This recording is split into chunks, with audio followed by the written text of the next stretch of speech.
बच्चों, आज की हमारी कहानी है अकबर बीरबल की कहानी, जब बीरबल बच्चा बना। एक बार की बात है, बीरबल को दरबार आने में देरी हो गई। राजा अकबर बेसब्री से बीरबल का इंतजार कर रहे थे। जैसे ही बीरबल दरबार में पहुंचे, अकबर ने उनसे देरी का कारण पूछा। बीरबल कहने लगे कि आज जब वह घर से निकल रहे थे तो उनके छोटे छोटे बच्चों ने उन्हें रोक दिया और कहीं न जाने की जिद करने लगे। किसी तरह बच्चों को समझा बुझाकर निकलने में ही देरी हो गई। राजा को बीरबल की इन बातों पर बिल्कुल यकीन नहीं हुआ। उन्होंने सोचा कि बीरबल देर से आने का झूठा बहाना कर रहे हैं। उन्होंने बीरबल को कहा कि बच्चों को मनाना इतना भी कठिन काम नहीं है। अगर वे ना माने तो थोड़ा डांट डपट कर उन्हें शांत किया जा सकता है।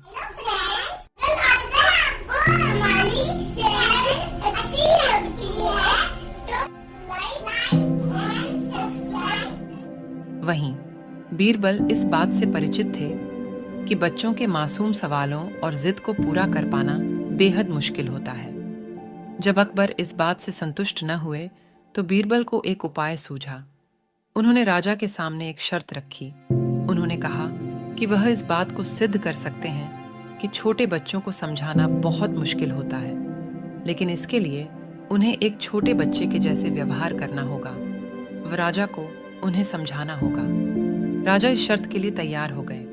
अगले ही पल बीरबल एक बच्चे के जैसे चिल्लाने और रोने लगे। राजा ने उन्हें मनाने के लिए उन्हें अपनी गोद में उठा लिया। बीरबल गोद में बैठकर राजा की लंबी मूंछों से खेलने लगे। कभी वे बच्चों की तरह मुंह बिगाड़ते तो कभी मूंछों को खींचने लगते। अभी तक राजा को कोई आपत्ति नहीं हो रही थी। जब बीरबल मूंछों से खेलकर थक गए तो गन्ना खाने की जिद करने लगे। राजा ने बच्चा बने बीरबल के लिए गन्ना लाने का आदेश दिया। जब गन्ना लाया गया तो बीरबल ने नई जिद पकड़ ली कि उन्हें छिला हुआ गन्ना चाहिए। एक सेवक द्वारा गन्ने को छिला गया। अब बीरबल जोर जोर से चीखने लगे कि उन्हें गन्ना छोटे छोटे टुकड़ों में कटा हुआ ही चाहिए। उनकी जिद को पूरा करने के लिए गन्ने को छोटे छोटे टुकड़ों में काटा गया। जब राजा ने इन टुकड़ों को बीरबल को खाने के लिए दिया तो बीरबल ने उन टुकड़ों को जमीन पर फेंक दिया। राजा को यह देखकर बहुत गुस्सा आया। उन्होंने गुस्से से बीरबल से पूछा, तुमने गन्ने को नीचे क्यों फेंका? चुपचाप से इसे खा लो। डांट सुनकर बीरबल अब और भी जोर से रोने व चीखने लगे। अकबर ने प्यार से पूछा, कहो बीरबल, तुम क्यों रो रहे हो?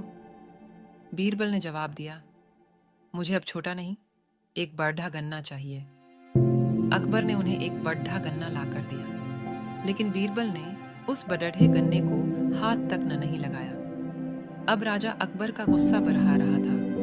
उन्होंने बीरबल से कहा कि तुम्हारी जिद के अनुसार तुम्हें बड़ा गन्ना लाकर दिया गया है, तुम इसे न खाकर रो क्यों रहे हो? बीरबल ने जवाब दिया, मुझे इन्हीं छोटे छोटे टुकड़ों को जोड़कर एक बड़ा गन्ना खाना है। राजा ने बीरबल की इस जिद को सुनकर अपना सिर पकड़ लिया और अपनी जगह जाकर बैठ गए। उन्हें परेशान देखकर बीरबल ने बच्चा बनने का नाटक खत्म किया और राजा के समक्ष गए।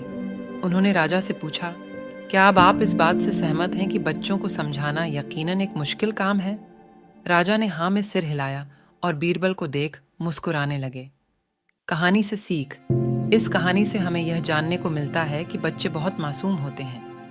अक्सर हम उनके नादान सवालों का जवाब नहीं दे पाते हैं, लेकिन फिर भी उन्हें प्यार से समझाकर व अनेक उदाहरण देकर उनकी जिद व जिज्ञासा को शांत किया जा सकता है।